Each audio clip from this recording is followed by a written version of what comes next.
Langsung masuk, bayangkan, saya itu sering menyaksikan. Mbah Mun habis ngaji 2,5 jam ngaji Jalalain, baru masuk, Assalamualaikum. Padahal yai mungkin mau ke kamar mandi, mau ini itu. Jadi dulu itu Quran sangat modern, sebelum ada dokter ngatur tamu, rektor ngatur tamu itu Islam sudah modern. Dia kan nggak fair kan? Misalnya saya ke Unisma harus janjian pakai ini, terus kalau misalnya kesini selonang-selonang kan lucu kan, mentang-mentang kiai terus juga sowan-sowanan selonang-selonang. Padahal kalau kita mau ke mereka pakai protokol, sering tidak fair dunia ini. Tapi karena aku kiai oleh gelo ya sudah. Akhirnya saya memutuskan gak gampang kemana-mana karena itu. Saya sering didatangi ajudannya menteri, Gus mau ada tamu dari Jakarta tanggal ini, mesti saya bilang, mereka milih tanggal yang mereka kosong, kok tidak mikir apa situ kosong. Tak jawab enggak lah, sebelum diatur bahasanya dan tawaduknya gitu. Akhirnya dibalik, datang lagi, Gus jam dengan kosong apa kita menyesuaikan. Lah itu lagi dia akhlak kata saya. Itu baru punya akhlak kata saya. Bukan masalah ini, bukan masalah gengsi ya. Saya sendiri itu dolan ke alumni itu jarang, karena ya takut. Kiai kan yo nganggur, jam 9 nganggur, jam 10 nganggur. Bisa saja alumni itu kerja di pabrik, bisa saja yang latihan ekonomi di pasar. Jika kalau saya datang jam 9, iki kiai sing nilai santri ini, apa kiai sing ganggu santri? Nah karena orang ini melakukan rutin gak kok berpikir, pokoknya ngono jenenge silaturahim. Mau nyerah kok berpikir, padahal kalau diangen-angen ini kiai yang nilai santri ini, apa kiai yang ganggu santri ini karena datang di jam kerja. Nah, bayangkan kalau kebenaran dulu itu dikawal oleh satu peradaban perang. Jadi Nabi sesuai diangen-angen Pak Nabi. Perang Badar menang Nabi, perang Uhud menang wong kafir, perang ini gonta-ganti. Apapun itu yang penting satu kesimpulannya, cara Rasulullah kesimpulannya satu. Orang tidak kober mikir kebenaran secara mengendapkan pikiran dengan pikiran jernih. Maka hebatnya Nabi ketika perjanjian, pokoknya saya minta nggak ada perang. Dan orang yang boleh mendiskusikan Islam. Itu luar biasa idenya Nabi.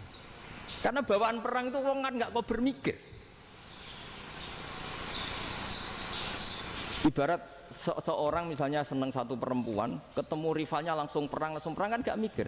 Tapi kalau kau bermikir, diangen-angen cawe wedok iku ora seneng aku. Untungnya apa untuk wong ayu ora seneng, malah mau loro hati. Terus sudahlah, buruan dialihkan kemana kan gitu. Itu nak mau amen WA nan tukaran lewat SMS atau tarung langsung ora kau bermikir. Tapi kalau kau bermikir, akhirnya berpikir nih. Perempuan tadi sebenarnya yang disenangi siapa? Oke, ternyata senang Pak Erik. Sudah kita ngalah.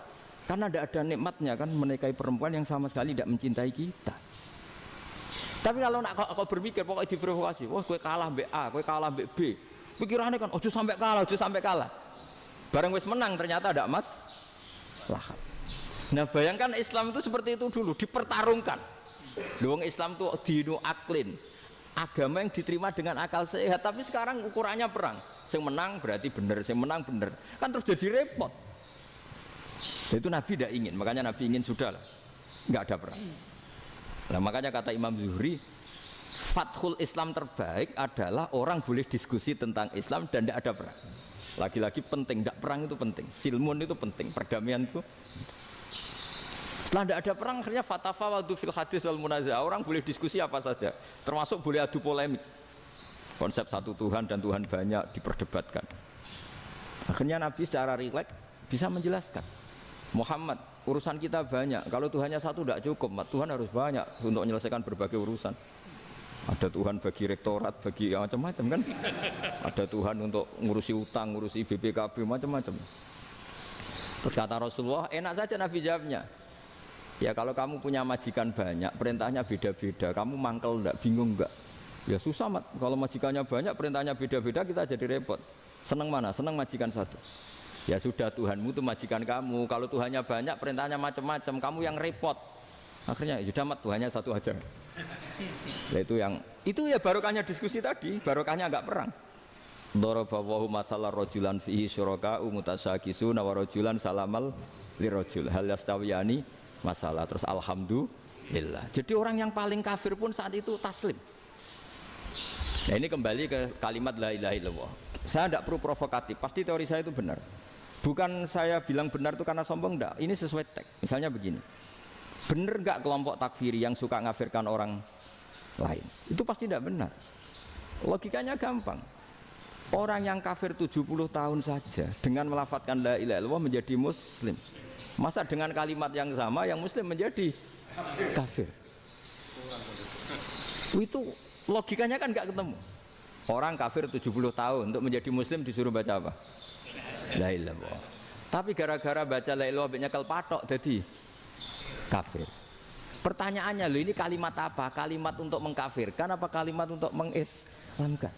Karena yang kafir dengan kalimat itu menjadi Islam, ternyata yang Islam dengan kalimat itu menjadi kafir. Itu ketemu nggak? Cara logika itu kan nggak ketemu kan?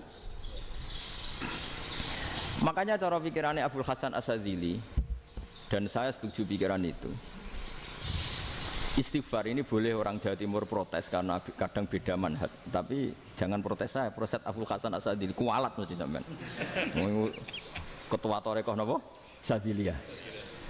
Cara madzhab Sadili, dan Anda boleh berbeda madzhab, mencari khasnya wong kampus sing wani beda. Beda kapasitas lah, pokoknya butuhnya beda. Dan ketok pinter, ketok kritis tuh.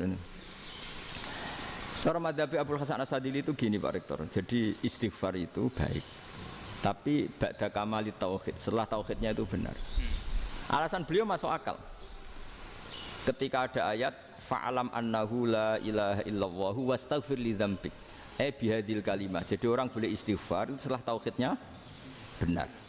Alasannya Abul Hasan Asyadzili begini. Qulil ladzina kafaru iyantahu yughfar lahum ma qad salaf. Katakan kepada mereka yang kafir, sekali mereka tidak kafir, maka otomatis dosanya masa lalu diampuni. Pertanyaannya, yang bisa menghentikan kekafiran itu kalimat apa? La ilaha illallah. Dengan hanya melafadzkan la ilaha illallah Muhammadur Rasulullah, langsung yughfar lahum ma qad salaf, langsung dosanya diampuni. Berarti yang menjadi pengampun dosa lah, penyebab pengampunan itu apa? La ilaha illallah. Itu bahkan orang kafir belum istighfar. Di ayat itu kan Allah enggak mensyaratkan setelah la ilaha illallah istighfar baru diampuni, enggak. Asal la ilaha illallah langsung yughfar lahum ma qad salaf. Saya ulang lagi ya, jelas ya. Jadi kulil ladzina kafaru iyantahu yughfar lahum ma qad. Nah, sekarang iyantahu, mereka berhenti dari kafirnya. Syaratnya pakai apa? La ilaha illallah Muhammadur, itu langsung yughfar lahum ma qad. Artinya apa?